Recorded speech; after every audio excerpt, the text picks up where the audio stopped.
atennerra halala Otuna naniyo khandu feesinala Kalalchite hamtu nafuna nakutte Malif nabifane teetirra jannate Malif nabifane rabbi keetiin jette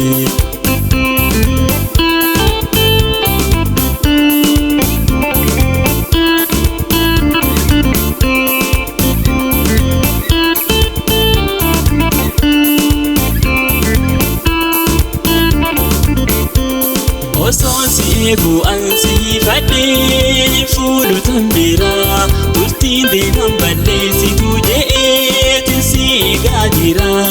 anaaf si jittu irbu jira irbu akkaan jabdu ayyaanni jaalalaa si harkisee ofii si haafiddu.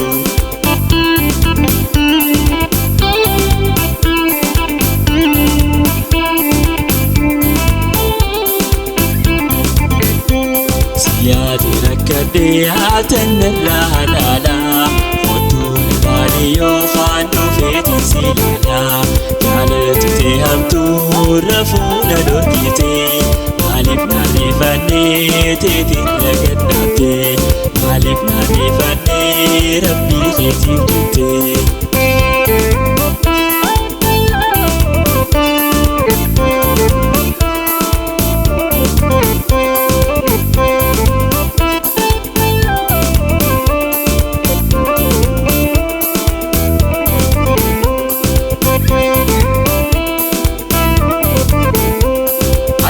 Abjuun dhuftee na rakkistaa rafuuna tindistu silkiina bilbiltee qilleensarraan qalbii na fayyistu yaaddootiin lubbuun to'aa taanaan seenaan sirraa naftu ammaan siidhamaa yaa jaalatoo daftee kanaa dhuftu.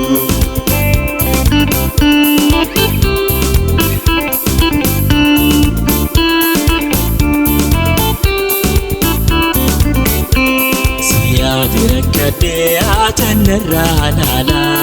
Otuna naniyo khandu feesinala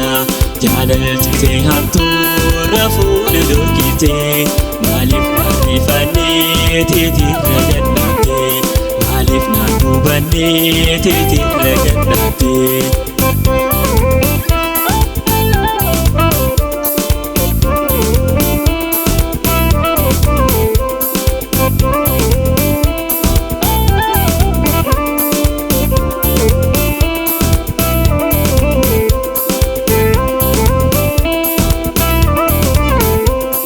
Osoon si jaaladhu si lakkisee ilaalu tambira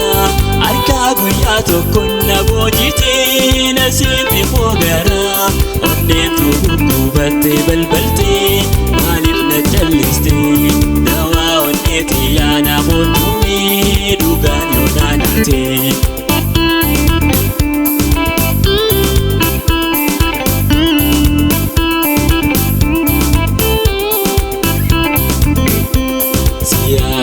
Buntu hinta inadala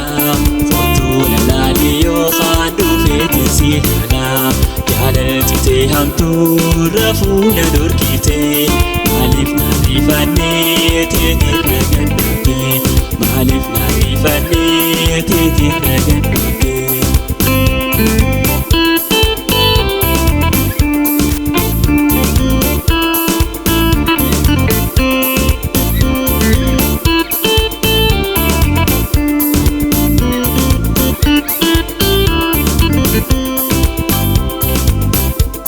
Teessoon gargar taanee fagaannullee fageenyi nun ta'u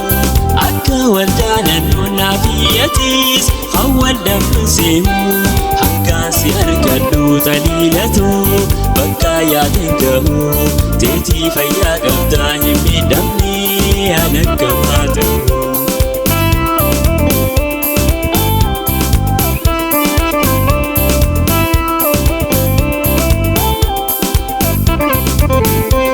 Teetii fayyaa qabdaa hin miidhamne aan akkamaa ta'u Teetii fayyaa qabdaa hin miidhamne aan akkamaa ta'u Teetii fayyaa qabdaa hin miidhamne aan akkamaa ta'u teetii fayyaa qabdaa hin miidhamne ana akkam haa ta'u.